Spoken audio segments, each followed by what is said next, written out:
నమస్కారం. ప్రతిధ్వని కార్యక్రమానికి స్వాగతం. గుజరాత్లో పటేల్ సామాజిక వర్గం ఓబీసీ హోదా కోసం పోరుబాట పట్టింది. విద్యా ఉద్యోగాల్లో తమకు రిజర్వేషన్లు కల్పించాలని డిమాండ్ చేస్తోంది. పటేల్ వర్గం ఆందోళనలతో గుజరాత్లో హింసాత్మక ఘటనలు చోటు చేసుకున్నాయి. పరిస్థితిని చక్కదిద్దేందుకు సైన్యం రంగంలోకి దిగింది. అన్ని వర్గాల సంక్షేమానికి ప్రభుత్వం కట్టుబడి ఉందని, సంయమనాన్ని పాటించాలని ప్రధానమంత్రి నరేంద్ర మోదీ విజ్ఞప్తి చేశారు. ఈ నేపథ్యంలో గుజరాత్లో పటేళ్ల ఆందోళనపై ప్రతిధ్వని చర్చను చేపట్టింది. ఈ చర్చలో పాల్గొంటున్న ప్రముఖులు కె కృష్ణసాగరరావు గారు, భారతీయ జనతా పార్టీ అధికార ప్రతినిధి సి నరసింహారావు గారు, రాజకీయ సామాజిక అంశాల విశ్లేషకులు చందు సాంబశివరావు గారు, తెలుగుదేశం పార్టీ సీనియర్ నాయకులు, రాజకీయ అంశాల విశ్లేషకులు ఎం పద్మారెడ్డి గారు, forum for good governance secretary.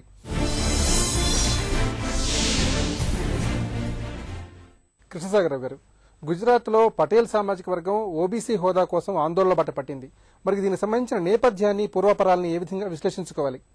శతాబ్దాలుగా అణిచివేయబడ్డ వెనుకబడిన తరగతులు, వర్గాలు, కులాలను మన సమాజంలో వాళ్లకు ఒక లెవెల్ ప్లేయింగ్ ఫీల్డ్ ఇవ్వడానికి రిజర్వేషన్స్ అఫర్మేటివ్ యాక్షన్ గా పెట్టడం జరిగింది. 1981లో మాధవరావు సోలంకి సీఎంగా ఉన్నప్పుడు వారు ఒక 3 మెంబర్ కమిటీని వేయడం జరిగింది. జస్టిస్లతో, అప్పుడు సిట్టింగ్ జడ్జిలతో వేయడం జరిగింది. వాళ్ళు ఒక ఎస్సీబీసీ అని సోషల్లీ ఎకానమికలీ బ్యాక్వర్డ్ కాస్ట్ అని చెప్పి వాటికి ఒక 10% రిజర్వేషన్ ఇచ్చే విధంగా రికమెండేషన్స్ చేయడం జరిగింది. 1981-82లో అది ఇంట్రడ్యూస్ చేసి 10% మాత్రమే వాళ్ళకి రిజర్వేషన్ ఇస్తూ ఒక నిర్ణయం తీసుకోవడం జరిగింది. దాని తర్వాత వారు గవర్నమెంట్ పోయింది, మళ్లీ గవర్నమెంట్ గెలిచారు. ప్రస్తుత విషయానికి వస్తే ఈ రోజు గుజరాత్లో రిజర్వేషన్ల పరిస్థితి ఎట్లా ఉంది అంటే, ఎస్టీలకి 15%, ఎస్సీలకి 7.5%, ఓబీసీలకి 27%, మొత్తం కలిపి 49.5% రిజర్వేషన్లు. సుప్రీంకోర్టు ఏదైతే రిస్ట్రిక్షన్ క్యాప్ పెట్టిందో 50% లోపు ఉండాలి రిజర్వేషన్.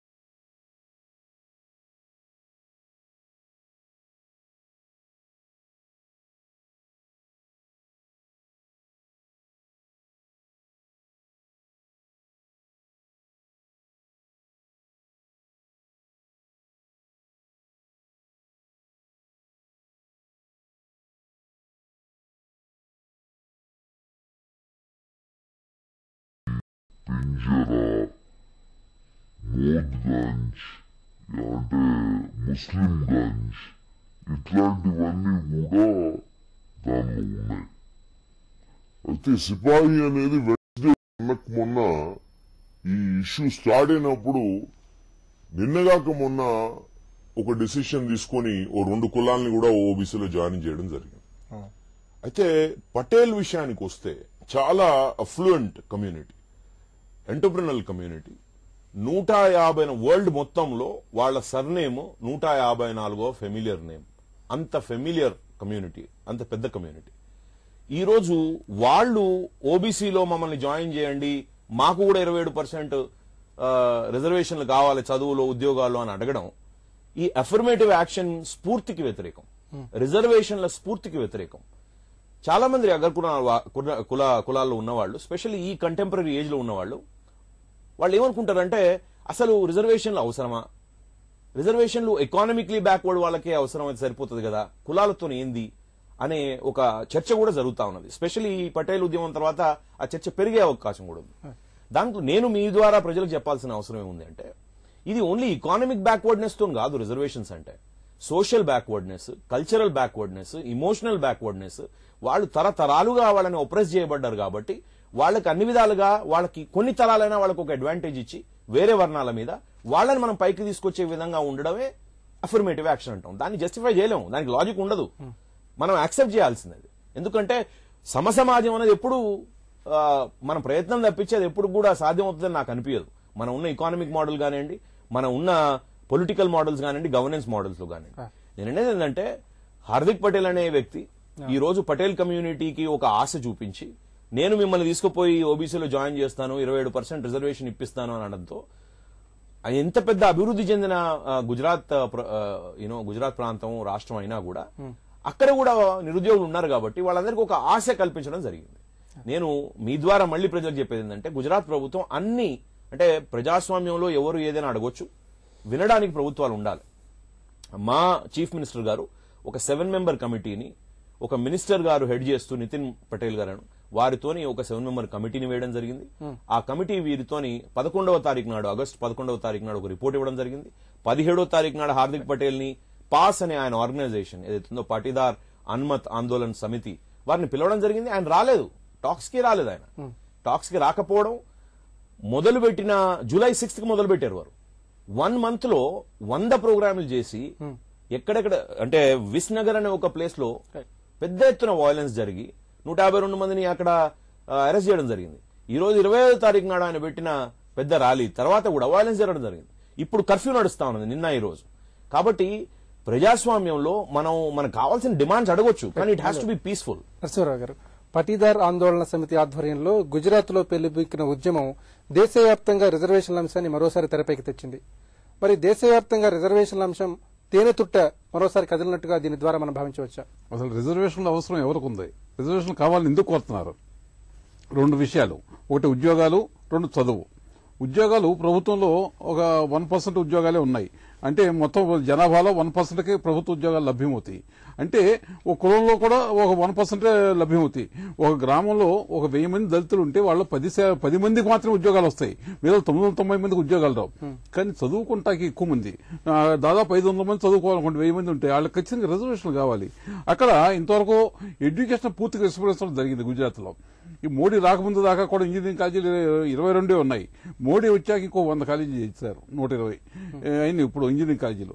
మన ఆంధ్రప్రదేశ్ జనాభా ఇవాళ ప్రస్తుతం ఉన్న ఆంధ్రప్రదేశ్ జనాభా 5 కోట్లు. 5 కోట్లకి 750 పైగా ఇంజనీరింగ్ కాలేజీలు ఉన్నాయి. ఇక్కడ అసలు ఇంజనీరింగ్ కాలేజీలు వాళ్ళు కూడా 120 ఉన్నాయి. అక్కడ 6.5 కోట్ల జనాభా. అక్కడ మనకి సీషోరు 974 కిలోమీటర్లు, వాళ్ళకి 1600 కిలోమీటర్లు. 1600 కిలోమీటర్లు అయితే మనం చేపల ఉత్పత్తి ఎక్స్పోర్ట్స్ ఎంతంటే మనకు దాదాపు 15,000 కోట్ల పైన ఉంది ఆంధ్రప్రదేశ్ కి. అక్కడ ఒక 1000 కూడా లేదు, 1000 కోట్లు కూడా ఎక్స్పోర్ట్ లేదు. అంటే మామూలుగా ఎక్కువ మంది జనానికి ఉపాధి కల్పించేవి ఆ రంగాలు. అలాగే పౌల్ట్రీ పరిశ్రమ, మనకు ఉన్న పౌల్ట్రీ పరిశ్రమలో 10% కూడా అక్కడ లేదు. అంటే వాళ్ళు వెజిటేరియన్స్ అవుతాం ఒక కారణం కావచ్చు బహుశా. అట్లాగే సరే సాఫ్ట్వేర్ ఎక్స్పోర్ట్స్ ఉన్నాయి. ఇప్పుడు ఆంధ్రప్రదేశ్ ఒక్క హైదరాబాద్ నుంచి 75,000 కోట్లు సాఫ్ట్వేర్ ఎక్స్పోర్ట్ చేస్తున్నాం. చేస్తుంటే అక్కడ 2,000 కోట్లు ఎక్స్పోర్ట్ చేయాలి వచ్చే సంవత్సరానికి లక్ష్యంగా పెట్టుకున్నారు వాళ్ళు. అంటే ఎక్కువ మందికి ఉపాధి కల్పించి, ఇప్పుడు జామ్నగర్ లో రిఫైనరీ ఉంది, గొప్పగా చెప్పుకుంటారు, సంపన్న రాష్ట్రం అని చెప్పుకుంటారు. జామ్నగర్ లో ఉన్న రిఫైనరీ 4.5 లక్షల కోట్లు రెవెన్యూ దానికి, కానీ దాంట్లో ఉద్యోగులు 22,000 మంది. అంటే వాళ్ళకి ఎక్కువ మందికి ఉపాధి కల్పించడంలో విఫలమైంది ప్రభుత్వం. ఎక్కువ మందికి ఉపాధి కల్పించే రంగాల్ని విస్మరించింది. అందువల్ల జనంలో చాలా అందిస్తుంది. పటేల్స్ అంతకుముందు వారు చెప్పారు, కృష్ణసాగర్ గారు చెప్పినట్టు చాలా ఎంటర్ప్రైజింగ్ కమ్యూనిటీ. అనేక వ్యాపారాల్లో వాళ్ళు ఉండేవాళ్ళు, అమెరికాలో కానీ మిగతా విదేశాల్లో కానీ అనేక దేశాల్లో కూడా వాళ్ళు వెళ్లారు. కానీ వాళ్ళు చదువుకున్న వాళ్ళు కాదు, పెద్ద చదువు మీద ధ్యాస పెట్టిన వాళ్ళు కాదు. మామూలుగా హై స్కూల్ చదువుతూనే ముగించేవాళ్ళు, వ్యాపారంలో జొరబడేవాళ్ళు. వాళ్ళు చదువుకోవాలి. చదువుకోవాలంటే అవకాశాలు ఎక్కడున్నాయి? ఎక్కువ కాలేజీలు ఎక్కడున్నాయి? ఇప్పుడు గుజరాత్ మొత్తం మీద 20 మెడికల్ కాలేజీలు ఉన్నాయి. వాళ్ళు మెడిసిన్ చదవాలంటే, లేక ఇంజనీరింగ్ చదవాలంటే వాళ్ళ కాలేజీలు సరిపడిన కాలేజీలు లేవు. విద్యా అవకాశాలను విస్తృతంగా పెంచాలి. ప్రతి ఒక్కరు చదువుకుంటానే వాడికి సీట్ ఇచ్చే ఏర్పాటు చేయాలి. అందువల్ల అప్పుడు రిజర్వేషన్ అంశం కొంతవరకు మరుగున పడుతుంది. ప్రభుత్వం ఉద్యోగాలు వచ్చి మనకు ఉద్యోగాలు వస్తాయని ఉద్యోగస్తులు ఈ కమ్యూనిటీ కూడా మెరుగుపడిన సందర్భం కూడా లేదు. మాకు చదువుకోవాలన్న కాంక్ష ఉన్నా, అంటే అన్ని సదుపాయాలు ఉన్నా మేము చదువుకోలేకపోతున్నాం అన్న భావన దేశవ్యాప్తంగా అనేక కమ్యూనిటీస్ ఉంది. అందువల్ల మీరు చెప్పినట్టు రిజర్వేషన్ల విధానాన్ని పునఃపరిశీలించాలి. సంవత్సరావు గారు, తమని ఓబీసీ వర్గంలో చేర్చాలని గుజరాత్ లో పటేల్ సమాజ వర్గం చేస్తున్న ఆందోళన ఏ మేరకు ఫలితాలు ఇస్తుంది? కేవలం 2 నెలల కాలంలో హార్దిక్ పటేల్ చేపట్టినటువంటి ఈ ఉద్యమం ఏ పరిణామాలకు దారితీస్తుంది? 22 సంవత్సరాల్లో ఒక నాయకత్వం, ఇంత పెద్ద ఎత్తున నాయకత్వం చేయగలిగినటువంటి ఒక చిన్న కుర్రాడు పైకి వస్తున్నందుకు ఆనందంగా ఉన్నప్పటికీ అతను వస్తున్న ప్లాట్ఫామ్ మాత్రం చాలా డిస్టర్బింగ్ ప్లాట్ఫామ్. ఇది ఒక కులాన్ని, వాళ్ళ ఎమోషన్స్ అడ్డు పెట్టుకుని ఇంతమందిని పోగు చేస్తూ ఇంత వైలెన్స్ కు దారితీస్తున్నాడు. కాబట్టి మరి అది లీడర్షిప్ అనాలా, ఐ డోంట్ నో. ఈ రిజర్వేషన్ మనం ఎందుకు అడుగుతున్నాం అనే దాన్ని విశ్లేషిస్తే నిజంగా మనం అడుగుతున్నది అవకాశాల కోసం. అవకాశాల్లో కూడా ఎడ్యుకేషన్ కోసమే అడుగుతున్నారు. అక్కడ పటేల్స్ అడుగుతుంది కూడా మెడికల్ కాలేజెస్ లో మాకు సీట్లు రావట్లేదు అనే దగ్గర బయలుదేరిన ఈ సమస్య ఇంత పెద్ద సమస్య అయిపోయింది. ఇప్పుడు మెడికల్ కాలేజెస్ లో మనకి ఎందుకు మెడికల్ కాలేజెస్ ఇంతకంటే ఎక్కువ ఉండకూడదు? ఇంజనీరింగ్ కాలేజెస్ ఎందుకు మనకి ఇంతకంటే మనం నంబర్ పెంచకూడదు? నంబర్ పెంచితే క్వాలిటీ తగ్గుద్దనే వాదనలో నిజమెంత ఉంది? ఇలాంటి అంశాలని ప్రభుత్వాలు విశ్లేషించట్లేదు. కాబట్టి ఇదొక గుజరాత్కి సంబంధించిన అంశమే కాదు. ఇవాళ అన్ని రాష్ట్రాల్లో కూడా ఎన్నో కొన్ని కులాలు మాకు రిజర్వేషన్స్ కావాలి, మాకు ఓబీసీలో చేర్చండి లేదా ఎస్సీలో చేర్చండి. మనం ఇక్కడే చూస్తాం గోళ్ల మీద, మా కులాన్ని బీసీలో చేర్చండి, మా కులాన్ని ఎస్సీలో చేర్చండి, ఎస్టీలో చేర్చండి. దానివల్ల ఏంటి వీళ్ళకి వస్తుంది అంటే, ఒకటి రాజ్యాంగ పరంగా ఎస్సీలకి ఎస్టీలకి ఇవ్వాల్సిన అవకాశాలని, అది ఆర్థిక అంశమే కాదు సోషల్ అంశం కూడా కాబట్టి, సోషల్ స్టేటస్ సంబంధించిన అంశం కాబట్టి దాన్ని ఎవరు క్వశ్చన్ చేయట్లేదు. ఇక మిగతా కులాల వాళ్ళకి ఓబీసీలు బీసీల విషయంలోకి వచ్చేసరికి ప్రధానంగా ఆర్థిక పరమైనటువంటి అంశమే మనం పరిగణలోకి తీసుకుంటాం. ఆర్థిక పరమైన అసమానతలు ఎలా తొలగించాలి, ఎక్కడో చోట మనం దీనికైతే ఫుల్ స్టాప్ పెట్టాలి. ఎక్కడ పెట్టాలి అంటే through education, through economic opportunities, through business opportunities, through other opportunities మనం చేయొచ్చు. చేయగలిగిన అవకాశం ప్రభుత్వాలకు ఉంది, కానీ వీళ్ళు చేయట్లేదు. కాబట్టి ఇవాళ భారతదేశంలో ఉన్న 29 రాష్ట్రాల్లో కూడా దిస్ ప్రాబ్లమ్ ఈజ్ ట్రూ. ఎవరు అడుగుతున్నారు, ఎందుకు అడుగుతున్నారు, ఎవరు మిస్గైడెడ్, ఎవరు రైట్లీ గైడెడ్ అనే దానికంటే కూడా వాళ్ళు అడుగుతున్నది మాకు చదువుకోవడానికి అవకాశం ఇవ్వండి, ఆర్థికంగా మేము పెరగడానికి అవకాశం ఇవ్వండి అని అడుగుతున్నారు. కాబట్టి దానికి చేయాల్సిన బాధ్యత ప్రభుత్వాల మీద ఉంది. ప్రభుత్వాలు చేయగలవు కూడా. భారతదేశంలో మనం అంతర్భాగమైనంత మాత్రాన ప్రతి విషయానికి మనం భారతదేశము అందరికీ ఒకే రూల్ నేను పెట్టేస్తాను, యూజీసీ చెప్పినట్టుగానే చేయాలనేది కూడా కరెక్ట్ కాదు. అలాగే ఐఎంసీ చెప్పినట్టే అన్ని కాలేజీలు నడవాలి, అందరూ డాక్టర్స్ అందరూ నర్సెస్ ఆ సిస్టంలోనే రావాలనేది కూడా ఈజ్ వెరీ లిమిటింగ్ సిస్టమ్. అలాంటి వాటి మీద నిజంగా డిస్కషన్ జరగాలి. ఆ లిబరలైజేషన్ జరిగితే ఐ థింక్ ఒక 10 జనరేషన్లో మార్పు రావడానికి అవకాశం ఉంది. మనకి ఇలాంటి అవాంఛనీయ సంఘటనలు కానివ్వండి, ఇలాంటి ఆందోళనలు కానీ చేపట్టాల్సిన అవసరం ఏ కులానికి ఉండదని నా అభిప్రాయం. పర్లారెడ్డి గారు, సంపన్న వర్గం కూడా రిజర్వేషన్ల విషయంలో ఇంత పోరుబాట పడడానికి కారణం ఏమిటి? రిజర్వేషన్లు ఆశించడాన్ని ఏ విధంగా పరిశీలించాలి? ఈ రిజర్వేషన్స్ అన్నవి ఎక్కడ స్టార్ట్ అవుతాయంటే, ఎక్కడైతే అన్ఎంప్లాయ్మెంట్ ఉంటుందో, నిరుద్యోగ సమస్య, అలాగే విద్యా అవకాశాలు తక్కువ ఉన్న దగ్గర ఆటోమేటికల్లీ వస్తుంది. గుజరాత్లో గత 10 సంవత్సరాలుగా మేజర్ ఇండస్ట్రీస్కి బాగా కాన్సన్ట్రేషన్ చేసినారు. దాంతో చిన్న చిన్న ఇండస్ట్రీస్ అన్ని కూడా కొద్దిగా దెబ్బతిన్నాయి. అవన్నీ ఓన్డ్ బై పటేల్స్ అంటున్నారు. సో వాళ్ళలో అన్ఎంప్లాయ్మెంట్ ఒకటి వచ్చింది. ఇంకోటి ఏంటంటే, ఇది మొదటిది కాదు ఈ యొక్క పటేల్స్ చేసేది. యూపీలో జాట్స్ కన్ జరిగింది, రాజస్థాన్లో గుజ్జర్స్ కన్ జరిగింది, పెద్ద ఎత్తున జరిగింది. హింస బాగా ప్రబలింది రాజస్థాన్లో. వాళ్ళు గవర్నమెంట్ ఒప్పుకొని 12% రిజర్వేషన్ అన్నారు, సుప్రీంకోర్టు కొట్టేసింది. అంటే ఇప్పుడు ఓబీసీ లోపల కేటగిరీ లోపల వాళ్ళు ఏమన్నారంటే, సోషల్లీ అండ్ ఎడ్యుకేషనల్లీ, ఆర్థికంగా అక్కడ చెప్పలే, సోషల్లీ ఎడ్యుకేషనల్ బ్యాక్వర్డ్ ఉంటే ఓబీసీ అన్నారు. కులాలు పెరుగుతా పోతున్నాయి. మిత్రులు చెప్పినట్టుగా రోజు రోజు యాడ్ అవుతున్నాయి. సెంట్రల్ ఓబీసీ లిస్ట్ వేరే ఉంది, దానికి యాడ్ అవుతా పోతా ఉన్నాయి. మొన్న బుధవారం నాడు ఇంకొక 2 ముస్లిం కమ్యూనిటీలో 2కి యాడ్ చేస్తున్నారు. అటువంటిప్పుడు మాకు కూడా యాడ్ చేస్తారేమో, మాకు కూడా లాభం అవుతున్నది అని ఒకటైతే, రెండోది ఏంటంటే ఈ సిస్టమ్ మొత్తం కూడా ఒకసారి ఎగ్జామిన్ చేయాల్సిన అవసరం ఉంది. కాన్స్టిట్యూషన్లో ఎక్కడ ఫర్ ఎవర్ అని పెట్టమని చెప్పలే. సుప్రీంకోర్టు ఈ గుజ్జర్స్ జడ్జిమెంట్ ఇస్తూ ఈ ఓబీసీస్ మీద reservation cannot be a continuous process, it is leading to backwardness అంటున్నారు. రిజర్వేషన్స్ పెట్టగానే అభివృద్ధి చెందే బదులుగా ఇంకా బ్యాక్వర్డ్నెస్ అయ్యే ప్రమాదం ఉంది. కాబట్టి దీనికి ఎక్కడనో ఒక పులి స్టాప్ పెట్టాలా, దీనికి క్షుణ్ణంగా పరిశీలించాలంటున్నారు. ఇప్పుడు మన దేశం లోపల ఈ రిజర్వేషన్స్ లోపల ఈ కులాల మధ్య కొట్లాటలు వచ్చే పరిస్థితి ఏర్పడతా ఉంది. ఎందుకంటే ఎంటైర్ కంట్రీలో ఒప్పుకోకపోయినా కొన్ని రాజకీయ పార్టీలు ప్రత్యేకంగా కులాలు, ఈ సామాజిక వర్గాల మీదనే ఆధారపడి ఉన్నాయి. వాళ్ళ ఎజెండా అంతా సామాజిక వర్గం మీదనే మాట్లాడతారు. ఇంకా ఆర్థికంగా కానీ ఇతరత్ర కానీ ఏం లేదు. మా సామాజిక వర్గం మాకు బెనిఫిట్ కావాలని, ముఖ్యంగా ఎస్పీ కావచ్చు, బీఎస్పీ కావచ్చు, అట్లాగే ఆర్జేడీ కావచ్చు, ఈ మాదిరిగా ఉన్నాయి. కాబట్టి దీని మీద పబ్లిక్లో డీటెయిల్గా చర్చ జరగాల. ఈ ఓబీసీ కానీ, ఎస్సీ కానీ, ఎస్టీ కానీ, ఎస్సీ ఎస్టీ అంటే ఇంకా కొంచెం అంత ఇష్యూ వేరే ఉంది అది. బట్ ఈ ఓబీసీ సిస్టమ్ని మాత్రం డీటెయిల్గా ఎగ్జామిన్ చేసి ఆర్థికంగా రిజర్వేషన్ తగ్గించద్దు, రిజర్వేషన్ ఉండాలి. ఎందుకు ఉండాలంటే అసమానతలు చాలా ఉన్నాయి ఉన్నవారికి లేని వారికి. కాబట్టి రిజర్వేషన్ ఉంచండి, కానీ ఆ స్కేల్ ఏదైతే మీరు డిసైడ్ చేస్తారో ఆ స్కేల్ కొద్దిగా మార్చినట్టయితే ఇటువంటి ప్రాబ్లమ్స్ రాకుండా ఉంటాయి. గుజరాత్ లో పటేల్ వర్గం రిజర్వేషన్ల ఉద్యమం కనుక అసలు వాస్తవాలు ఏమిటి? రాజకీయ కోణమే ఉన్నదే, వేరేదేం లేదని మేము భావిస్తాము. ఎందుకంటే బాబుభాయ్ పటేల్, చిమన్భాయ్ పటేల్, కేశుభాయ్ పటేల్, ఇప్పుడు ఆనందీబేన్ పటేల్, పటేల్ సామాజిక వర్గం చాలా బలమైన రాజకీయ వర్గం, రాజకీయ కులం అండ్ ఆర్థికంగా చాలా బలమైన వర్గం, ప్రపంచ స్థాయిలో ఎంటర్ప్రైజింగ్ చేస్తున్న వర్గం. ప్రతి కులంలో, ప్రతి వర్గంలో పేదవాళ్ళు ఉంటారు, ఉండరని కాదు. పేదరికం వేరు, దారిద్ర్యం వేరు. 23% ఉన్న దారిద్ర్యం ఏదైతే మనకి 270 మిలియన్ పీపుల్ 32 రూపాయల కంటే తక్కువ సంపాదిస్తున్నారో, వరల్డ్ బ్యాంక్ చాలా క్లియర్ గా చెప్పింది, వాళ్ళలో ఎవరు కూడా అగ్రవర్ణ ప్రజలు లేరు. దారిద్ర్య రేఖ కింద అగ్రవర్ణ ప్రజలు లేరు. అక్కడ ఉన్నోళ్ళందరూ కూడా వెనకబడిన తరగతుల వాళ్లే. వాళ్ళందరూ కూడా ఒప్రెస్డ్ పాపులేషన్స్ అవి. సో వాళ్ళకి కదా మనం రిజర్వేషన్ ఇద్దాం అనుకున్నది. కానీ ఈ ఓబీసీ ఎప్పుడైతే, నేను ఇంతకుముందు కూడా మీకు చెప్పినాను, ఈ 3 మెంబర్ కమిటీ ఎప్పుడైతే సోలంకి గారు సెటప్ చేశారో అప్పుడు 82 ఉన్నవి, 186 ఎట్లయినాయి అంటే రాజకీయ కారణాల కోసం పెంచుకుంటా పోతా ఉన్నాం మనం, కులాలను యాడ్ చేసుకుంటా పోతా ఉన్నాం. సో ఆ రాజకీయం కోసం మనం ఎప్పుడైతే కులాలను యాడ్ చేసుకుంటా పోతామో ఇట్లాంటి పొలిటికల్ డోర్స్ ని మనం ఓపెన్ చేస్తున్నాం అవకాశవాద రాజకీయాలకి. ఒక అగ్రవర్ణ కులాన్ని, ఒక ఆర్థికంగా బలమైన కులాన్ని, ఒక రాజకీయంగా బలమైన కులాన్ని పట్టుకొని వచ్చి మమ్మల్ని కూడా ఓబీసీలు జాయిన్ చేయమంటే ఇక అన్ని కులాలను తీసుకొని వచ్చి ఓబీసీలు జాయిన్ చేసినాక ఇక స్పిరిట్ ఏమున్నదండి అఫర్మేటివ్ యాక్షన్ కి, రిజర్వేషన్ కి?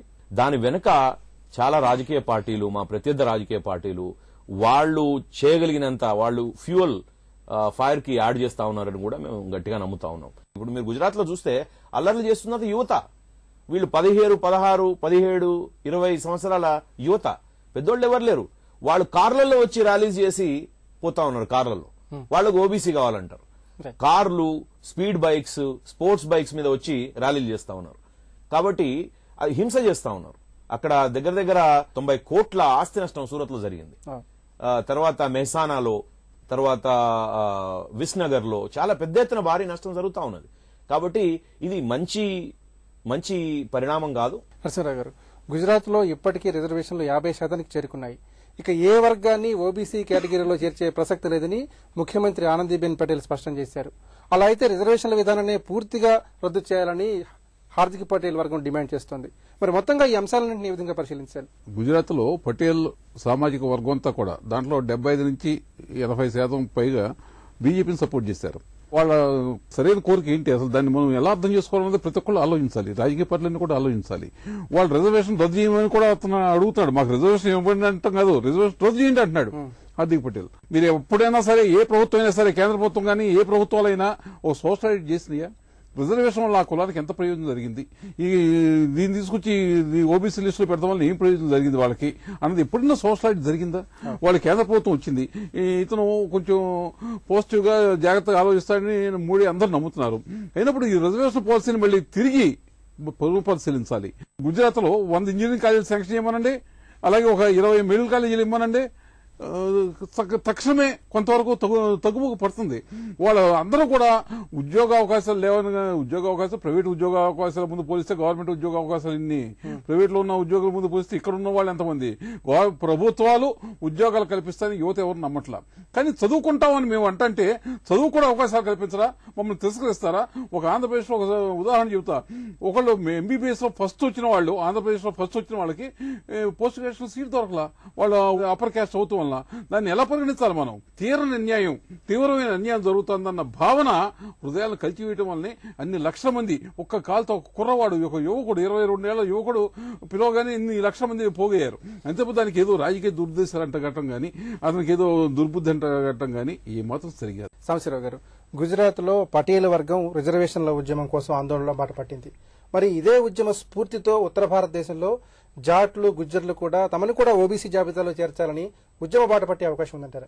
ఉంటుంది. డెఫినెట్ గా మనం ఆంధ్ర వరకు చూసుకున్నట్టయితే చాలా కాలంగా కాపులు కూడా మమ్మల్ని ఓబీసీలో చేర్చాలనే కోరిక ఇక్కడే ఉంది మనకే, ఆంధ్రప్రదేశ్ లో.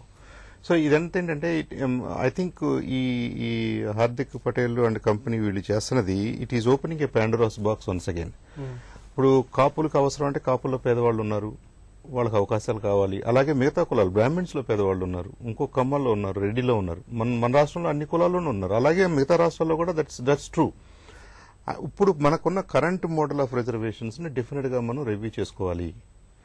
దాంట్లో ప్రధానంగా మనకి రెమెడీ ఎక్కడ దొరుకుతుందంటే, అందరికీ అవకాశాలు ఇచ్చే చోట ఆ ప్రయత్నం చేస్తే ఒక జనరేషన్ టైంలో మనకు కొంత రిలీఫ్ వస్తుంది. అందరికీ ఆమోదయోగ్యమైనటువంటి ఒక రెజల్యూషన్, ఐ థింక్ ఈ రిజర్వేషన్స్ కి మీనింగ్ ఉంటుంది. అదర్వైజ్ బలం ఉన్నాళ్ళు వచ్చి నాకు రిజర్వేషన్ కావాలంటున్నారు, అది పొలిటికల్ ఇన్ఫ్లుయెన్స్ తోటి వాళ్ళు ఆ జాబితాలో కూర్చుంటున్నారు. వాళ్ళకి నిజంగా ఏం బెనిఫిట్ వస్తుందో నాకు తెలియదు, కానీ మిగతా వాళ్ళకైతే అతనికి రిజర్వేషన్ ఉండటం వల్ల బెనిఫిట్ వచ్చింది, నాకు రావట్లేదు అని అప్సెట్ అవుతున్నారు. నిజంగా మనం చూడాల్సింది, ఇందాక నరసింహారావు గారు మంచి పాయింట్ అన్నారు. నేను ఎంబీబీఎస్ లో ఫస్ట్ వచ్చాను, నాకు పీజీలో సీట్ రాలేదు. ఇక్కడ రిజర్వేషన్ కాదు మనం బ్లేమ్ చేయాల్సింది. ఉన్న ఆ 10 సీట్ల వంక చూస్తూ మనం రిజర్వేషన్ లో ఉన్న వాళ్ళకి వచ్చింది కాబట్టి బాధపడుతున్నాం. ఆ 10 100 ఇవ్వడంలో తప్పు ఏంటని నేను అడుగుతున్నాను. ఈ క్యాస్ట్ బేస్డ్ డిమాండ్స్ ని మనం అదేదో అది తప్పు ఒప్పు అనేకంటే కూడా మూలాల్లోకి వెళ్లాల్సిన అవసరం ఉంది. పద్మారెడ్డి గారు, ఈ గుజరాత్ ఉదంతోనైనా దేశవ్యాప్తంగా అన్ని రాజకీయ పక్షాలు రిజర్వేషన్లకు సంబంధించి స్పందించే అవకాశం ఉందా?